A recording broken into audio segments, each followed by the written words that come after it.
ଅଫିସଟେ ଆମ ପାଖରେ ଅଛି, ସେ ଅନ୍ୟ ଆଡ଼େ ସ୍ଥାନାନ୍ତରିତ ହେବାକୁ ଯାଉଛି। ଆମେ ବି ଖବର ଗଣମାଧ୍ୟମ ଜରିଆରେ ପାଇଛୁ ଏବଂ ନିଶ୍ଚୟ ଆମେ ଆମ ସରକାର ଯେମିତି ନ ଯିବ ସେଇଥିପାଇଁ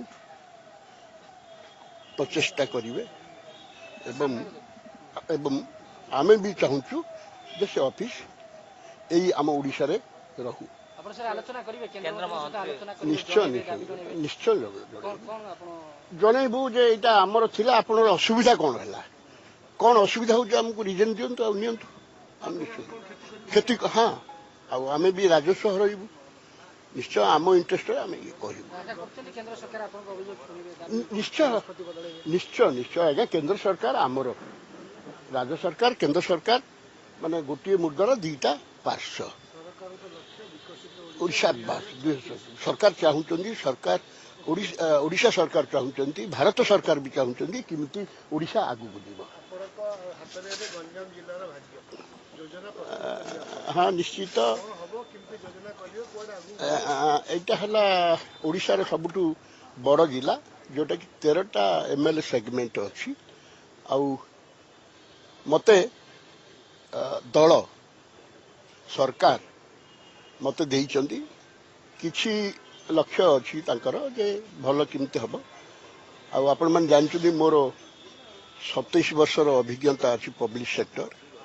ମୁଁ ଗୋଟେ ୟୁନିଟ୍ର HR ହେଡ୍ ଥିଲି, ଜିଜାଣ୍ଟିକ୍ ନ୍ୟାସନାଲ୍ ଆଲୁମିନିୟମ କମ୍ପାନୀ ଲିମିଟେଡର।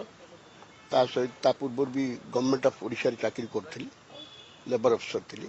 ସୋ ମୋର ଯାହା ଅଭିଜ୍ଞତା ଅଛି, ବାକି ମୁଁ ଯେଉଁ ଅଭିଜ୍ଞ ଲୋକ ଅଛନ୍ତି ସେମାନଙ୍କ ସହିତ ମିଶି ସେମାନଙ୍କୁ ଅନୁରୋଧ କରି କ'ଣ କଲେ ଭଲ ହେବ ତାକୁ ମୁଁ ଯୋଜନା ପ୍ରସ୍ତୁତ କରି ଆଗକୁ ଚାଲିବି।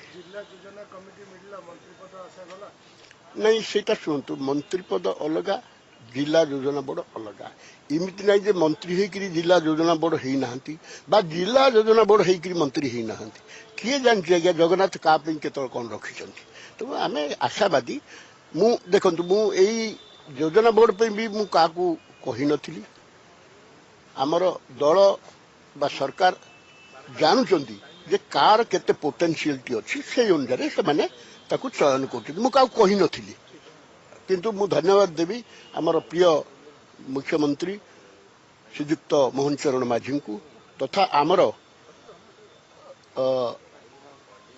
ଭାରତୀୟ ଜନତା ପାର୍ଟି ଓଡ଼ିଶା ଶାଖାର ସଭାପତିଙ୍କୁ ଯେ ସେମାନେ ମୋତେ ମନୋନୀତ କରିଛନ୍ତି। I am grateful to dam.